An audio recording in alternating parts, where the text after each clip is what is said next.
Update: my wife abandoned me out of nowhere to vacation around the world and is now posting photos with random guys while partying in Hawaii. I've no idea what to do. 6 months after leaving me out of the blue and only texting me one throughout this whole time. My wife texted me in the middle of December that she'd be home for Christmas. I told her that our daughter and I would be at my brother's and she obviously wasn't welcome, so she spent Christmas with her sister. When I got back home I met with her. I decided not to be overly confrontational because I didn't want to give her the satisfaction of thinking I cared enough to be mad. She was taken aback about how detached Elle was. I could tell it bothered her that I didn't show her much emotion, not even anger. I just wanted her to agree to a divorce. The first thing I asked was why she left without telling anyone. She said she didn't want to wait a year in order to vacation together like we planned. She didn't want anyone talking her out of it. She didn't want to work anymore. She wanted to leave before her mental health got worse. The thing is, we had decided to go in the summer of 2024 for a few reasons. Packing everything and getting the house ready to sell was going to be a lot of work. We wanted to make sure our daughter graduated college, got a job, and was settled. We wanted to make sure we had money when we got back. At some point in our planning she began questioning if she ever wanted to go back to our old life. She didn't want to work full-time or buy a house and stay in one place after we got back. She wasn't sure what she wanted, but she didn't think she would figure it out talking to me. I told her that's the reason we were taking the trip,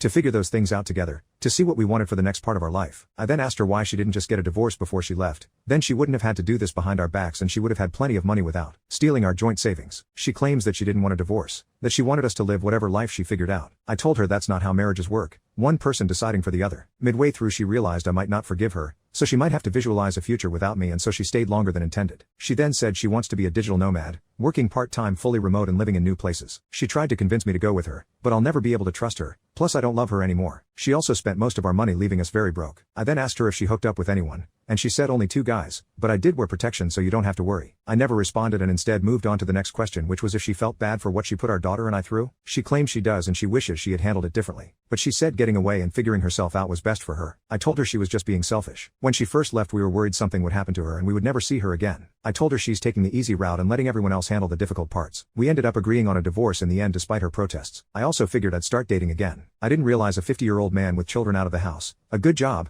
and in decent shape would be a catch. I'm not fighting women off with a stick, but I've had a lot more interest than I expected.